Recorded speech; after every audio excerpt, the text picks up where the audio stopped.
apapun pergumulan dan persoalan yang kami alami. Kalau kami ada sampai dengan pada hari ini, itu semua karena kasih karunia dan pemeliharaan Tuhan atas kami. Yang Tuhan meluputkan kami, menjagakan keluar dan masuk kami, memberikan penghiburan, memberikan kekuatan, memberikan semangat yang baru, bahkan menolong kami melalui hari-hari kami ya Tuhan. Terpujilah namamu, sebab itu di dalam waktu yang sangat singkat ini, kami mau tundukkan hati dan pikiran kami untuk dengar kepada suara-Mu Tuhan.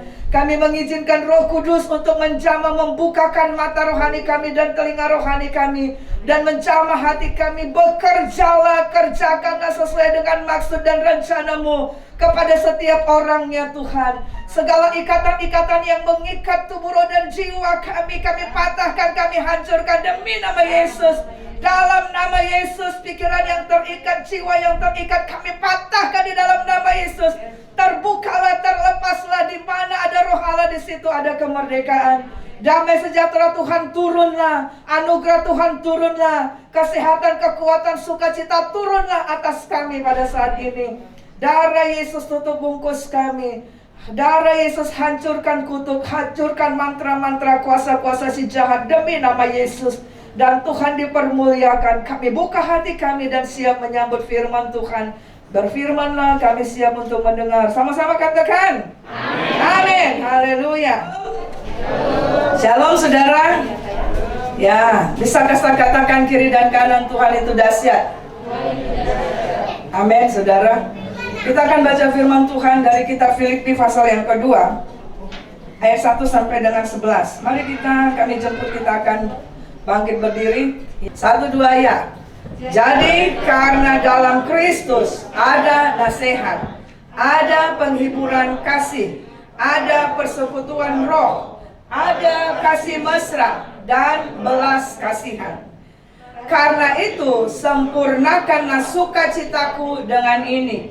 Hendaklah kamu sehati sepikir, dalam satu kasih, satu jiwa, satu tujuan, dengan tidak mencari kepentingan sendiri atau puji-pujian yang sia-sia. Sebaliknya, hendaklah dengan rendah hati yang seorang menganggap yang lain lebih utama daripada dirinya sendiri. Ayat 4. Dan janganlah tiap-tiap orang hanya memperhatikan kepentingannya sendiri, tetapi kepentingan orang lain juga. Hendaklah kamu dalam hidupmu bersama menaruh pikiran dan perasaan yang terdapat juga di dalam Kristus Yesus, yang walaupun dalam rupa Allah tidak menganggap kesetaraan dengan Allah itu sebagai milik yang dipertahankan, melainkan dengan mengosongkan dirinya sendiri dan mengambil rupa seorang hamba dan menjadi sama dengan manusia. Dan dalam keadaan sebagai manusia, ia telah merendahkan dirinya dan taat sampai mati, bahkan sampai mati di kayu salib. Itulah sebabnya Allah sangat meninggikan dia dan mengaruniakan kepadanya nama di atas segala nama, supaya di dalam nama Yesus bertekuk lutut segala yang ada di langit dan yang ada di atas bumi dan yang ada di bawah bumi, dan segala lidah mengaku Yesus Kristus adalah Tuhan, bagi kemuliaan Allah Bapa. Haleluya. Silakan duduk saudara. Wow, puji Tuhan. Hari ini tema firman Tuhan adalah bagaimana sikap orang yang telah ditebus dari dosa, ditebus oleh darah Yesus yang mahal. Saudara, minggu lalu kita belajar orang yang telah ditebus dengan darah Yesus, maka cara berpikirnya, ya kan? Pikiran orang yang telah ditebus dengan darah Yesus. Dan hari ini saudara, tema berikutnya adalah pikiran dan perasaan orang yang ditebus. Amin saudara. Jadi orang yang telah ditebus dengan darah Yesus, pikiran dan perasaannya itu, kalau minggu lalu saudara dikatakan kita harus menaklukkan pikiran kita dengan pikiran Kristus, yaitu memenuhi pikiran kita dengan kepenuhan Allah. Nah, apa itu? Inilah yang pada hari ini saya mengangkat.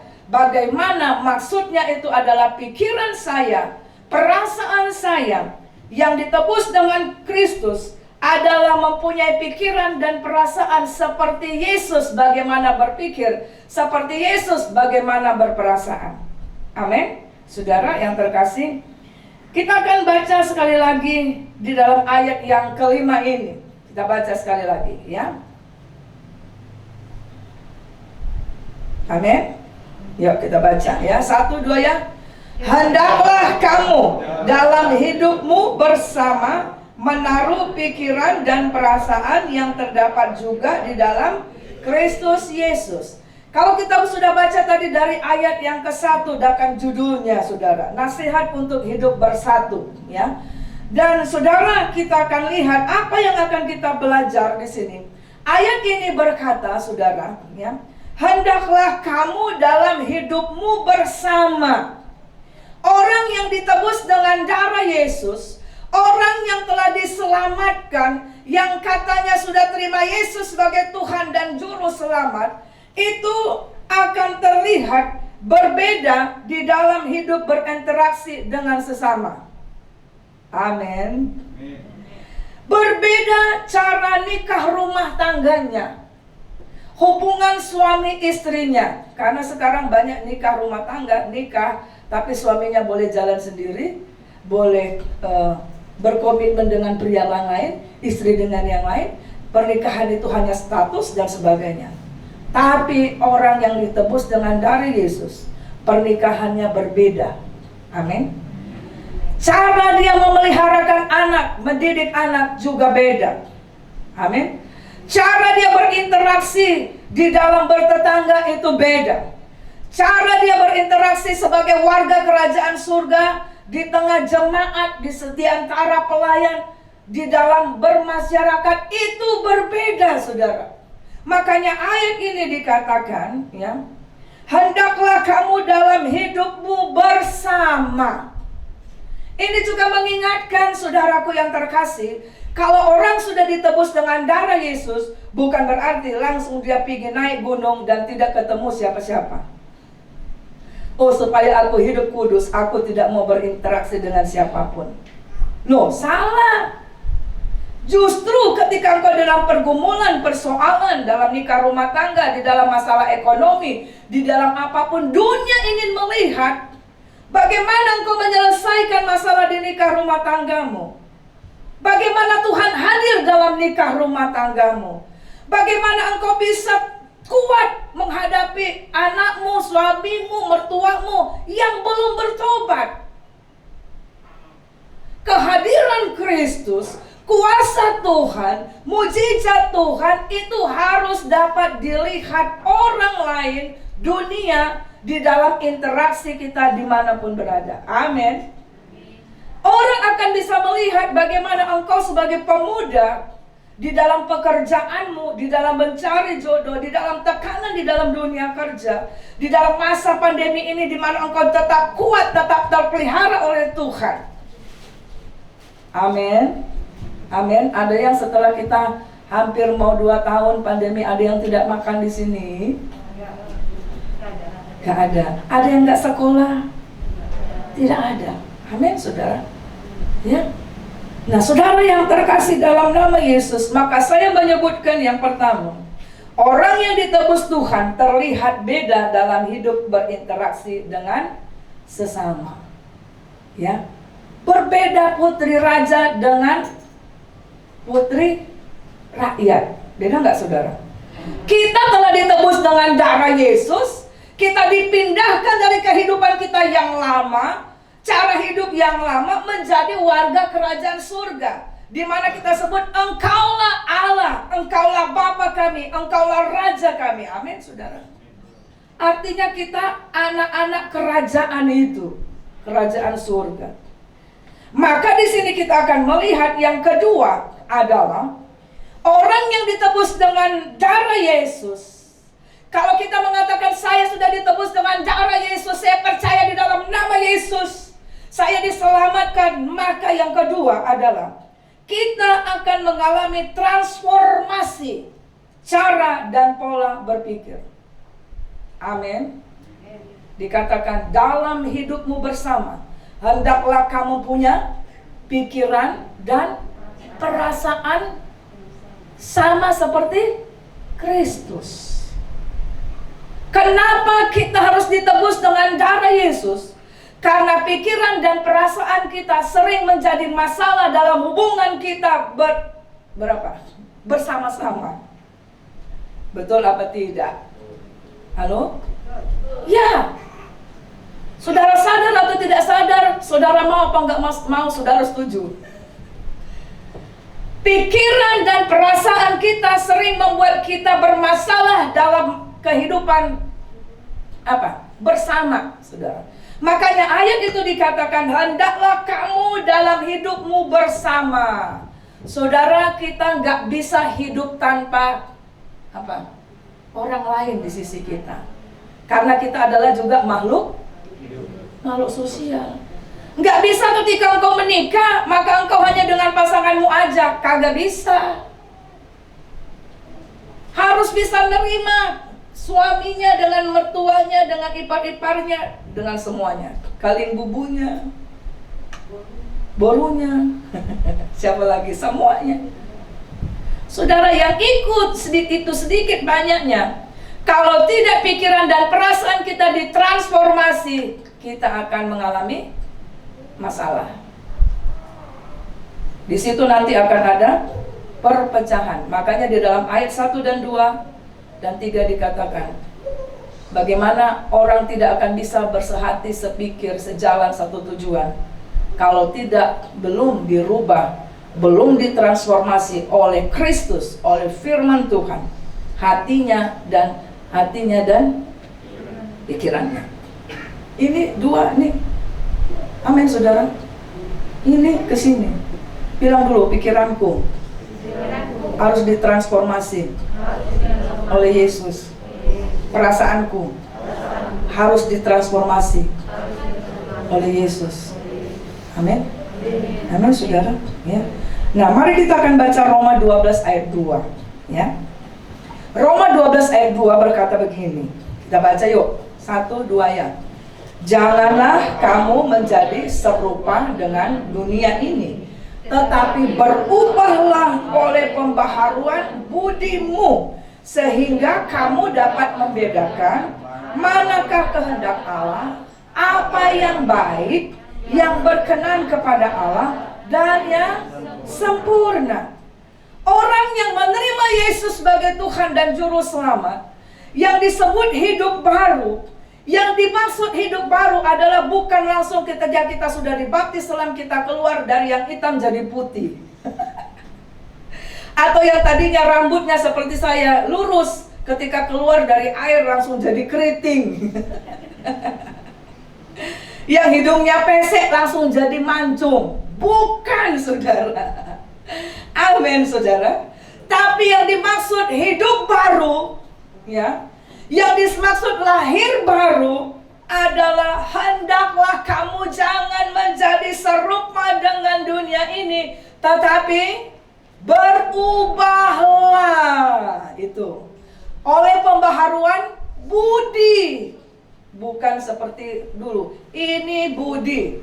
Bukan ya. Budi itu adalah pikiran, perasaan kita, keputusan-keputusan kita, cara kita bertindak yang mendasari perilaku kita, yang mendasari omongan kita, yang sebelum kita merancangkan sesuatu, saudara.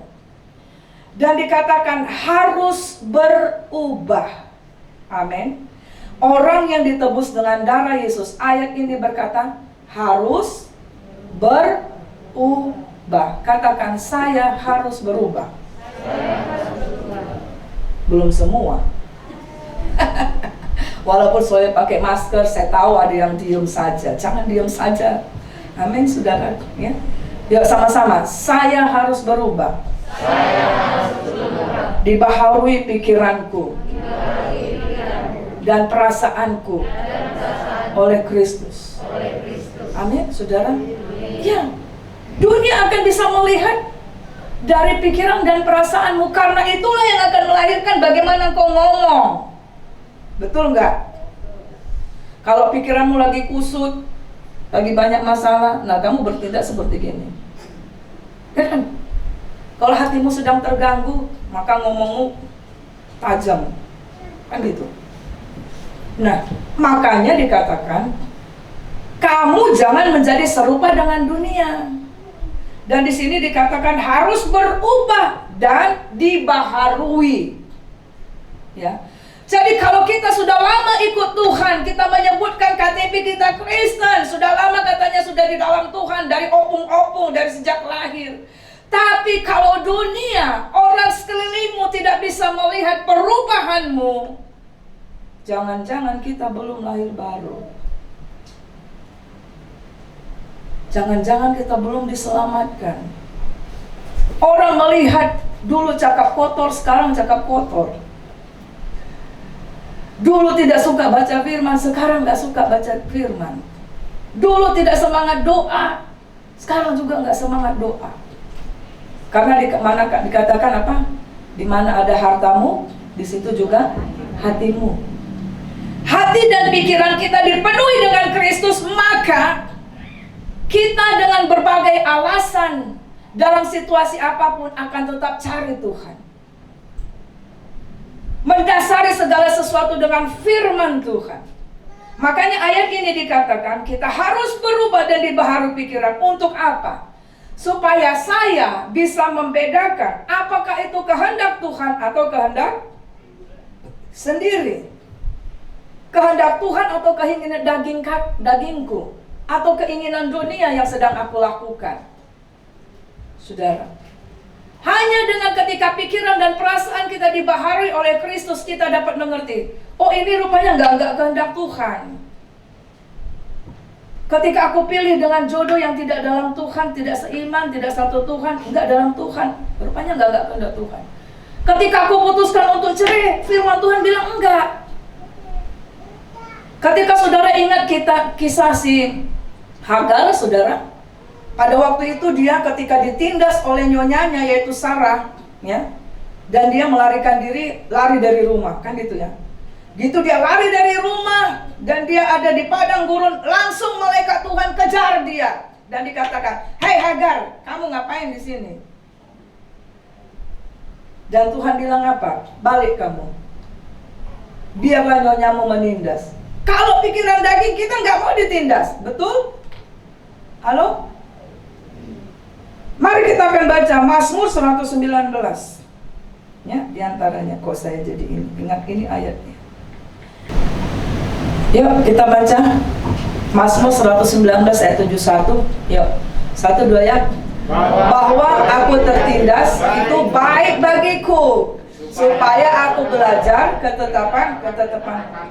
Jadi kalau pikiran kita, perasaan kita ditemu dengan Kristus, maka ketika kita ditindas, kita ingat firman ini. Seperti Hagar, kemudian dia tunduk. Dia tidak lari lagi dari nyonyanya dan dia ke sana kembali. Kenapa saudara? Kalau kita lihat nanti, akhirnya anak itu si Ismail akan mendapat nama dari ayahnya. Ya, si siapa namanya? Si Ismail. Kalau dia lari, nggak ada nama anaknya oleh bapaknya. Kalau dia turuti kedagingannya, ya. Nah, saudara yang terkasih dalam nama Yesus, apakah engkau sedang merasa tertindas? Pikiranmu tertindas, perasaanmu terjepit. Daud berkata, adalah baik bagiku. Itulah yang disebut bagaimana pikiran dan perasaan itu telah diubah, ditransformasi oleh firman Tuhan. Sehingga tidak akan gampang lari dari rumah. Sehingga tidak akan dapat berkata, aku cerai. Tidak akan gampang berkata, aku berhenti melayani. Kalau kita tahu siapa yang kita sembah, kita bukan melakukan pekerjaan Tuhan, tapi kita melayani Tuhan. Amin ya. Beda ya, melakukan pekerjaan Tuhan dengan melayani Tuhan. Kalau kita melakukan pekerjaan Tuhan sama dengan kita staff atau sebagai karyawan. Kalau ada masalah, orang yang di PT atau apa, dia akan keluar. Tapi kalau kita tahu kita melayani Tuhan, wow, apapun keadaannya, tadi pujiannya, ku tetap percaya walau ku tak melihat jalan di depanku. Amin. Ku tak akan ragu, saudara. Itulah orang yang telah diubahkan pikiran dan perasaannya. Kenapa kita harus berubah dan dibaharui pikiran kita? Supaya kita tahu mana yang baik, mana yang berkenan, apa yang sempurna, kehendak Tuhan. Kita akan berhasil ketika kita melakukan apa yang kehendak Tuhan, bukan kehendak kita. Nah, yang ketiga kita lihat dalam Filipi 2 ayat 5 tadi disebutkan, ya, hendaklah kamu dalam hidupmu bersama, dikatakan ayat itu, menaruh pikiran dan perasaan yang terdapat juga di dalam Kristus Yesus. Maka yang ketiga saya sebutkan di sini, pikiran dan perasaan Kristus adalah menaruh pikiran dan perasaan Kristus.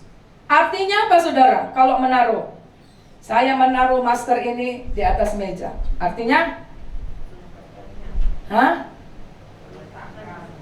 Saya menaruh tisu ini di kepalaku. Artinya? Dengan sengaja. Ada nggak usaha? Tangan saya memindahkan dari atas meja ini ke mulut saya. Ya, ada tenaga untuk mengangkat ke hidung saya, ke mulut, betul? Menaruh artinya sengaja. Artinya ketika saya ada abu, atau ketika misalnya ada abu, terus mata kita langsung kelilipan gini kan? Artinya kalau kita tahu pikiran itu sudah tidak benar, membuat kita menjadi lemah, menjadi kita membuat putus asa, membuat kita jauh dari Tuhan, langsung taruh, itu maksudnya. Amin. Taruh langsung firman Tuhan di sini. Firman Tuhan bilang apa? Berubah, ganti channel. Saya suka gitu. Ganti channel. Remote itu ada di dalam tanganmu. Amin. Bukan dalam tangan Tuhan. Tuhan gak ciptakan kita robot. Tapi kitalah yang harus menaruh. Kitalah yang harus mengontrol pikiran kita sesuai dengan firman Tuhan. Ketika ada slip keluar pornografi, kita ingin lepas dari pornografi, maka kita akan ganti channel. Kita berkata, tidak, itu nggak bagus. Ketika kita ingin lepas dari rokok, dari narkoba, maka ketika ada apa, kita mengatakan stop untuk itu. Ketika hatimu terganggu, ya, maka langsung taruh di dalam hatimu. Hati, dengar. Kau jangan gampang kali kau tersinggung. Dengar firman Tuhan. Kau milik Tuhan. Ya. Wah, saudara, kalau kasih kesaksian saudara, saya hidup sampai dengan hari ini hanya oleh karena menaruh pikiran dan perasaan Kristus. Dibilangin, aku benci sekali, gak ada alasan, gak ada sebab, gak pernah buat sesuatu. Jelek pekerjaanmu, iya kan? Dan macam-macam, saudara. Waduh, saudara. Maka yang karena kita tahu bahwa kita sudah ditebus dengan darah Yesus, maka kita dengan sengaja, dengan segala upaya, taruh pikiran, amin, taruh perasaan dari firman Tuhan, sehingga ngomong kita nggak sempat menyakiti orang lain. Matilah kau, pergilah kau, kan gitu. Ya saudara. Nah, bagaimana menaruh pikiran dan perasaan seperti Kristus? Apa, kayak mana rupanya? Seperti apa rupanya pikiran Kristus itu? Perasaan Yesus itu seperti apa? Ada dua. Yang pertama adalah, kalau kita baca ayat 6 dan 7. Mari kita akan baca ayat 6 dan 7. Yuk. Ya. Ayat 6 berkata, yang walaupun dalam rupa Allah tidak menganggap kesetaraan dengan Allah itu sebagai milik yang harus dipertahankan. Menaruh pikiran dan perasaan seperti Yesus artinya kita memiliki hati hamba, hati yang rendah hati. Ayat 6 dikatakan, yang walaupun dalam rupa Allah tidak menganggap kesetaraan dengan Allah itu sebagai milik yang harus dipertahankan. Nah, pikiran hamba atau orang yang rendah hati adalah tidak mempertahankan miliknya. Maksudnya apa, saudara? Ini bukan berarti kita melepaskan komitmen, bukan itu. Tetapi kita melepaskan kebenaran pribadi kita. Seperti Allah, Dia adalah Allah, Dia bisa melepaskan status Dia itu, merendahkan diri menjadi hamba, ya, yaitu posisi kita. Aku lebih tua, harus Dia yang datang sama aku. Posisi. Lihat Abraham dengan Lot, ketika hamba-hambanya, bukan mereka yang berantem, hambanya yang berantem karena sudah terlalu penuh daerah itu dengan ternak-ternak mereka. Abraham walaupun sebagai om, dia bilang apa kepada ponakannya, Lot? Silakan kamu pilih. Kalau kau ke timur, aku ke barat. Posisi. Amin, saudara. Ya. Dia kok yang memulai pertengkaran. Dia mah duluan datang sama aku. Dia yang cari gara-gara. Pendapat. Wah, kalau aku datang sama dia, jatuhlah harga diriku. Wah, harga diri ini, saudara, itulah yang disebut kita harus rela melepas milik yang harus dipertahankan itu. Kalau kita tahu sudah ditebus dengan darah Yesus, artinya hidupku bukannya aku lagi. Hidupku bukannya aku lagi, tapi Yesus dalamku. Amin. Hidupku bukannya aku lagi, tapi Yesus dalamku. Maka di sini dikatakan kalau kita menyatakan kita sudah ditebus dari dengan darah Yesus, kita yang tadinya dibelenggu oleh dosa, itu dia tadi kan, dosa itu keangkuhan, kesombongan, merasa benar, merasa hebat, kan gitu ya. Kita sudah dilepaskan, kita menjadi milik Tuhan. Maka saya sebut di sini, ketika aku milik Tuhan, maka yang Tuhan mau yang kulakukan dalam segala hal walaupun sulit. Amin. Nah, ayat yang ke-7 berkata, melainkan telah mengosongkan dirinya sendiri dan mengambil rupa seorang hamba dan menjadi sama dengan manusia. Pikiran hamba, hati hamba, perasaan hamba adalah mengosongkan dirinya, mengambil rupa seorang hamba. Artinya kita keluar dari keberadaan kita. Coba pikirkan seandainya kita ada di posisi dia, kira-kira dia marah nggak? Kalau aku menempatkan diriku sebagai mama, maka aku ngerti kenapa mama marah ketika aku nggak cuci piring. Gitu ya, ngerti ya? Ketika papa tanya, dari mana kok jam segini belum pulang? Nah itu, keluar menjadi hamba. Artinya apa, saudaraku? Ya, mengambil rupa, berempati. Seandainya aku di dalam posisi anakku yang sedang ini, gimana aku ya? Nah gitu, saudara. Mari kita akan baca Filipi 3 ayat 8. Nggak boleh ditampilkan?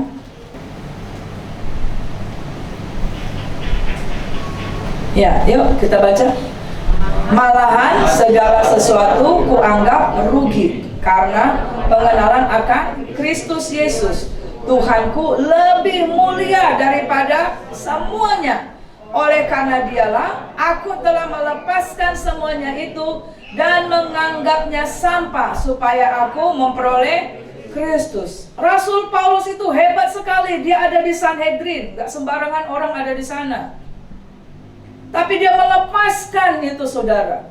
Ya, dia pergi menginjil sehingga sampai berita Injil itu sampai kepada kita di Asia. Ya, saudara. Karena dia tahu kalau orang tidak kenal Kristus pasti mati, masuk neraka. Waduh, hatinya nggak tahan, saudara. Ya. Dan semuanya itu adalah, lihat di situ, lebih mulia daripada semuanya.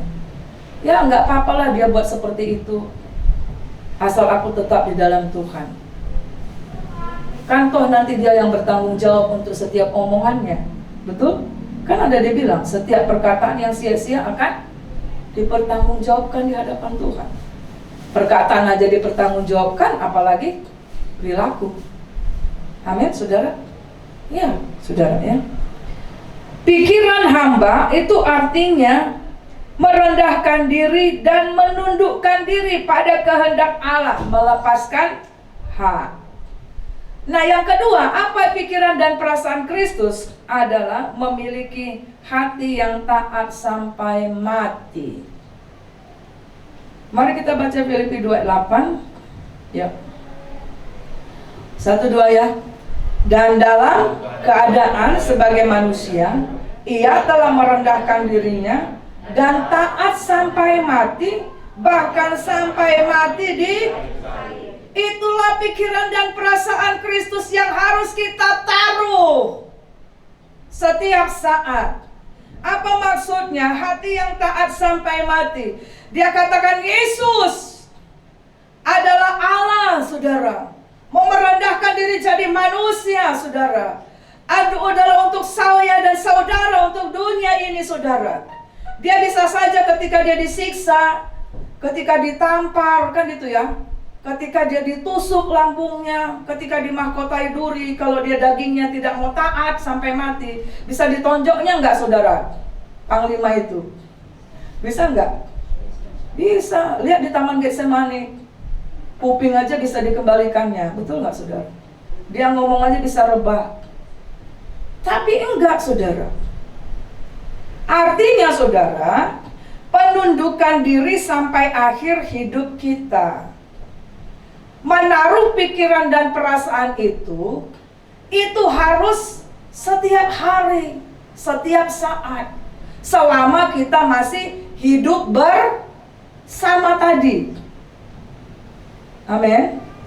Selama kita masih hidup bersama, selama hidup bersama suami istri, selama hidup bersama sebagai orang tua anak, selama hidup bersama di PT itu, selama hidup sesama bertetangga, selama hidup bersama berjemaat, selama hidup bersama sepelayanan, kembangkanlah. Amin, saudara.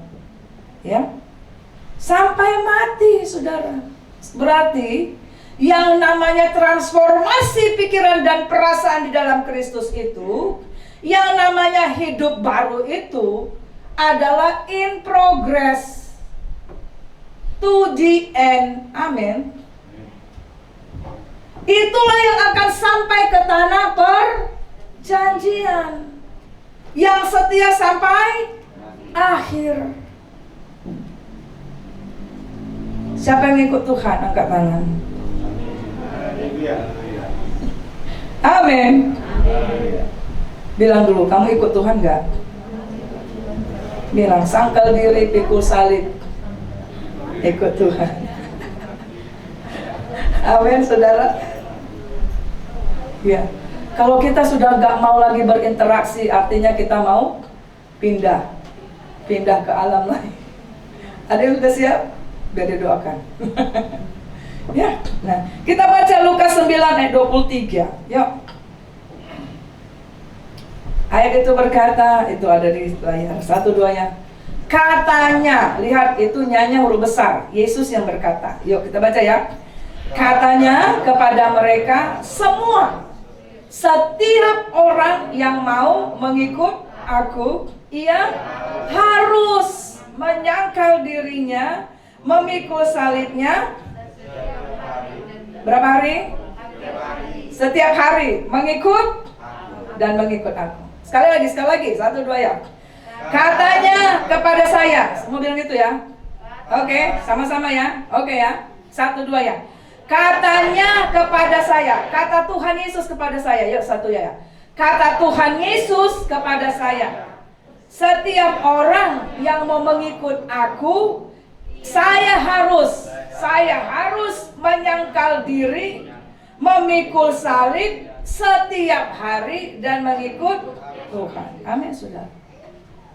Jadi menaruh pikiran dan perasaan Kristus, transformasi sebagai orang yang sudah ditebus Tuhan, itu artinya melepaskan hak setiap hari, bayar harga ikut Tuhan. Keselamatan gratis, ya. Tapi ketika kita tetap harus mempertahankan keselamatan itu sampai akhir, karena kita tahu ada surga yang kekal, saudara, maka kita akan berani bayar harga setiap hari. Dan ingat, saudara, ketika kita harus pikul salib, ketika harus menyangkal kedagingan ini, pikiran ini, perasaan ini, terjepit ini, kesesakan ini, ingat firman Tuhan, bagi Dia yang telah melepaskan kita dari kuasa yang menyesatkan. Masih ingat firman Tuhan itu? Biarlah itu dikatakan orang yang ditebus dengan darah Yesus, yang telah melepaskan dia dari kuasa yang menyesatkan.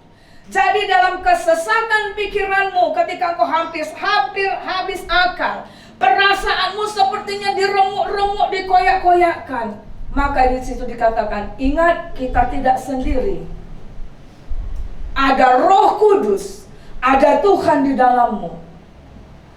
Dia berjalan di depan kita, dia memenuhi kita. Ada firman Allah sebagai senjata peperangan kita. Amin, saudara. Itu yang dimaksud menebus kita dari kuasa yang menyesakan. Tidak ada orang, termasuk saya, yang tidak pernah mengalami kesesakan selama kita masih hidup. Amin. Ya. Nah, yang keempat adalah kita baca ayat 10 dan 11. Ya, Filipi 2 ayat 10 dan 11. Ya. Ya, 1 2. Ya. Supaya di dalam nama Yesus bertekuk lutut segala yang ada di langit dan yang ada di atas bumi dan yang ada di bawah bumi. Ayat 11. Dan segala lidah mengaku Yesus Kristus adalah Tuhan, bagi kemuliaan Allah Bapa kita. Maka yang keempat adalah bertekuk lutut dan mengaku dengan lidah Yesus Kristus adalah Tuhan. Makanya saya selalu sampaikan, kebahagiaan saudara, kemenangan saudara, kemenangan kita dalam kesesakan kita, dalam peperangan rohani adalah tidak lain. Bagaimana kita menang, bisa menaruhkan pikiran dan perasaan itu adalah ketika kita selalu bertekuk lutut di dalam nama Yesus dan mengaku dengan lidah kita bahwa Yesus Kristus adalah Tuhan. Dan itu makanya saudara ingat ini, kenapa kita harus berdoa di dalam nama Yesus, tidak boleh dalam nama yang lain. Ayat itu berkata, karena segala yang ada di langit. Saudara tahu ada yang di langit apa? Setan dan kroni-kroninya. Karena dikatakan iblis dilemparkan ke permukaan bumi, dan ada di bumi juga dia, saudara. Di langit, di bumi, di bawah bumi. Artinya tidak ada di alam semesta ini yang tidak gentar, yang tidak tunduk di dalam nama Yesus. Kalau kita tahu itu, kenapa kita tidak mau menaruh pikiran dan perasaan kita di dalam Kristus? Karena yang berperang buat kita bukan kita. Amin. Masalah kita seberapapun, seperti ibadah tadi pagi, kalau kita mengerti ini, maka Daud berkata, maka aku membaringkan diri lalu tidur. Bisa tidur dengan nyenyak. Dan ketika aku bangun, aku tahu Tuhan menopang aku. Amin, saudara. Ya, saudara. Ya. Dan artinya apa? Makanya saya tutup dengan slide ini, berkata begini. Slide terakhir. Orang yang berdoa pasti akan punya penundukan diri. Karena pada waktu kita doa, kita curhat kepada Tuhan. Firman Tuhan bilang, curahkanlah isi hatimu kepada Tuhan. Kita teriak, Yesus, aku gak kuat, Tuhan tolong. Yesus tolong saya, Tuhan, nangis, sebutkan nama Tuhan. Maka akan ada kelegaan, saudara. Dan sudah kita berdoa kepada Tuhan, ya udah, serahkan sama Tuhan. Jangan ambil lagi bebanmu itu. Jangan jadi Kristen supermarket. Tahu supermarket? Kalau sebelum pandemi, kalau kita mau masuk ke mall, misalnya mau belanja, barang kita nggak boleh kita bawa masuk kan, sama tas kan, kita taruh di penitipan. Nah, setelah itu baru kita pulang, kita bawa lagi. Jangan seperti itu. Ketika Tuhan bilang, marilah kepadaku hai kamu yang letih lesu dan bertanggungan berat, maka aku akan memberi kelegaan. Maka kita datang kepada Tuhan, Tuhan ini masalahku ya. Jangan seperti orang supermarket mau pulang, bawa lagi bebannya. Waktu engkau sudah dengar firman Tuhan, wah ada sukacita. Jangan keluar dari pintu gereja, ambil lagi bebannya. Amin. Tapi mulailah perkatakan, pikiranku, perasaanku tunduk dalam nama Yesus. Aku tahu Tuhan sanggup menolong aku. Tuhan tahu akan memampukan aku sebagai hati hamba, hati yang taat. Aku mau melakukan firman Tuhan sampai akhir hidupku. Gitu, saudara. Makanya saya sebutkan juga di sini, orang yang baca firman pasti akan memperkatakan kemuliaan Allah. Karena dikatakan bertekuk lutut dan lidahnya mengaku Yesus Kristus Tuhan. Kalau kita tahu kita sudah ditebus dengan darah Yesus, segala alam semesta ini dalam kontrolnya Tuhan. Ada firman Tuhan katakan hati raja di tangan Bapa, mengalirkan kemana dia mau. Berarti hati anak kita, hati suami kita, hati atasan kita bisa diubah oleh Tuhan. Amin. Ya, bisa diubah nggak? Bisa. Hanya seberapa banyak engkau menggunakan lututmu. Jangan-jangan hanya waktu ada masalah saja ada lutut. Jangan, setiap saat. Kenapa? Karena masalah itu juga bisa terjadi waktu engkau sedang senang. Betul? Bisa datang tiba-tiba. Kalau tadi pagi dalam ibadah online saya sebutkan, Daud mengalami masalah diantaranya anaknya Absalom ingin mengkudeta dia. Sampai dia harus lari bersama dengan seisi istananya. Bisa siapa saja, saudara. Dan bisa tiba-tiba. Makanya kita harus selalu bangun tidur mengucap syukurlah, bertelurlah. Jangan ambil kompor dulu, pemanti, ya kan? Jangan pegang handphone dulu yang pertama. Nah itu saudara, ya. Orang yang baca firman pasti akan bisa berkemenangan karena dia akan memperkatakan firman. Apa yang kamu katakan itu yang kamu akan tuai. Karena dikatakan apa yang kamu gemakan, lidah yang kamu gemakan firman Tuhan, kamu memperkatakan yang baik, itu kembali sama siapa? Sama siapa yang mengatakan. Amin, saudara. Jadi kalau katakan aku lemah, bodoh kali aku ya, gak beruntung aku ya, pusing kali ya. Itulah saudara. Tapi kamu mengatakan itu pada dirimu, berarti itu yang kamu imani. Amin. Jadi saudara dengar ini, kalau kita sudah ditebus dengan darah Yesus, transformasi pikiran dan perasaan itu harus terus menerus. Berapa hari dikatakan tadi? Setiap hari. Berapa hari? Setiap hari. Setiap hari. Kalau ada hitungan detik, setiap detik. Amin. Kita bangkit berdiri bersama-sama, ya.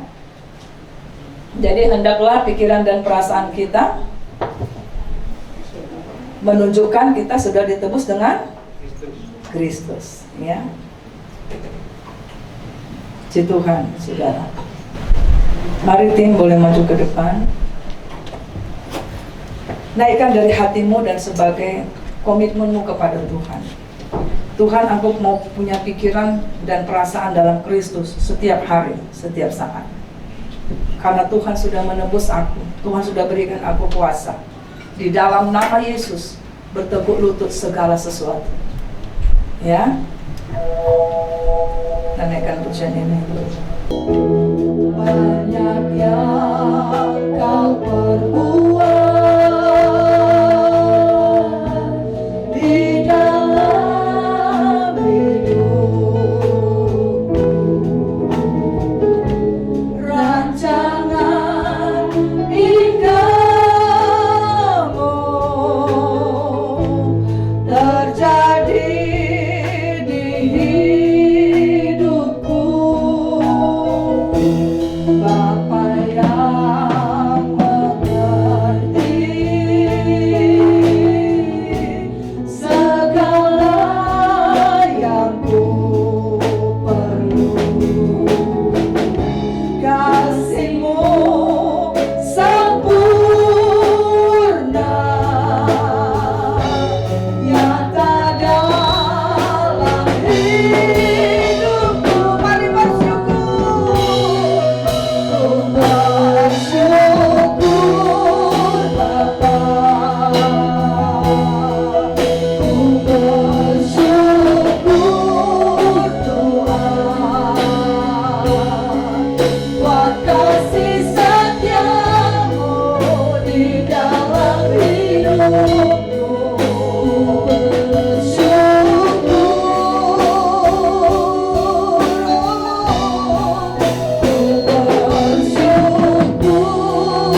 Engkau turut bekerja di dalam segala perkara. Tidak pernah kau tinggalkan kami, tidak pernah kau biarkan kami. Biarlah kami dalam hadirat-Mu. Haleluya. Terima kasih Tuhan. Berkatilah firman-Mu Tuhan, yang akan terus mentransformasi pikiran dan perasaan kami di dalam Kristus. Karena kami telah ditebus dengan darah yang mahal, untuk kami memiliki hati hamba, memiliki hati yang taat sampai akhir hidup kami. Sehingga kami akan sampai kepada hidup yang kekal, kepada tanah perjanjian, dan generasi kami, keturunan kami juga mewarisi tanah perjanjian itu karena kehidupan kami.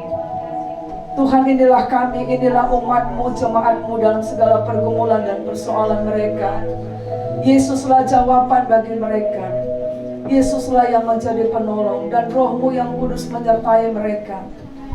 Supaya kami dalam hidup kami bersama, kami boleh sehati sepikir bersatu di dalam Tuhan. Kami memerlukan Tuhan dalam hidup kami. Terpujilah nama-Mu Tuhan. Dalam nama Yesus kami sudah berdoa dan bersyukur. Haleluya. Amin. Silakan duduk saudara.